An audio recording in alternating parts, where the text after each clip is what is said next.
Tapi dengan semua dugaan kecurangan yang sudah dipertontonkan secara masif, brutal, terstruktur ini, sebetulnya awal mulanya ini kenapa, Bang? Apa karena civil society terlalu pasif? Atau karena penguasa? Saya keberatan. Apa karena penguasa? Sebentar, Bang. Oh, iya, apa okay. karena penguasa yang merasa wah perlawanan dari legislatif dan rakyat juga nggak terlalu memberikan impact? Kalau kita lihat ada dua indikator itu pemilu baru kita boleh katakan pemilu itu berintegritas. Integritas itu pemilu yang jujur. Pertama penyelenggaranya, kemudian prosesnya tadi seperti yang Bung Ferry sampaikan. Dua-duanya ini tidak berintegritas. Jadi bagaimana caranya kita mau katakan pemilunya berintegritas? Contoh misalnya penyelenggaranya. Kan kita tahu dari semua komisioner KPU itu sudah bermasalah proses proses seleksinya. Kemudian belum lagi kita lihat pelanggaran-pelanggaran etik yang dilakukan. Belum lagi pelanggaran-pelanggaran yang dilakukan ketika melakukan verifikasi parpol. Jadi memang penyelenggaraan sudah bermasalah. Kemudian yang kedua, prosesnya. Kalau kita lihat proses menuju kepada pilpres dan pemilu, itu semua sudah bermasalah, tidak berintegritas. Dari hulu hingga hilir, itu semua curang. Nggak ada yang benar.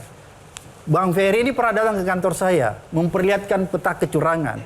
Disitulah saya paham betul bagaimana kecurangan ini didesain sedemikian rupa, sehingga seolah-olah nanti apa yang dilakukan itu bukanlah hal yang kita lihat curang. Padahal sebenarnya menurut saya yang terjadi justru kasat mata. Tadinya kan dia mendesain ya Bung Ferry, agar supaya kecurangannya itu bisa tidak terlihat secara kasat mata. Tapi ternyata yang terjadi itu kan justru terlihat secara kasat mata.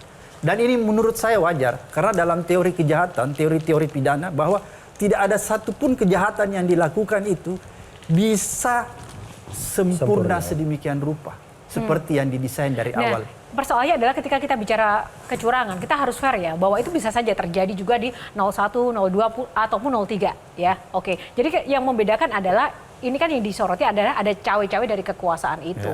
Nah, ketika tadi sebegitu masif seperti yang disampaikan Bang Abraham, ya pada akhirnya ujung-ujungnya kan ini tuh rakyat bertanya-tanya, siapa sih yang bisa untuk menggerakkan akar dari masalah, yaitu pucuk kuasa ini gitu.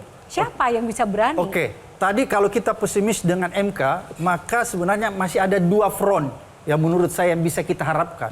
Front kedua itu hak angket, karena hak angket juga dia nanti bisa memutuskan bahwa misalnya pemilu itu terjadi kecurangan yang TSM sehingga pemilu itu bisa diulang, kan begitu. Kemudian ketika dia memutuskan bahwa pemilu diulang, dia juga bisa memutuskan bahwa ternyata dari hasil pemilu yang curang itu ada salah satu paslon itu dampak dari kecurangan itu dirasakan oleh paslon tertentu. Jadi dampak kecurangan sehingga paslon tersebut meraih kemenangan, maka itu diskualifikasi. Kemudian yang ketiga juga mungkin nanti lewat hak angket, karena ini kan hak penyelidikan, mungkin juga bisa berujung kepada pemaksulan. Oleh karena itu menurut saya kalau kita punya kans kecil di MK, maka dua front ini yang harus kita optimalkan.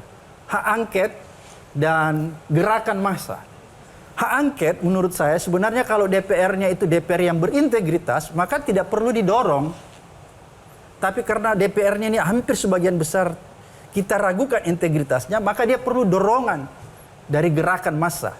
Sehingga dia akan bisa berbuat sesuai dengan yang diinginkan oleh publik. Tapi ketua DPR aja menyatakan bahwa kita harus siap menang dan siap kalah. Itu bagaimana? Wah, begini.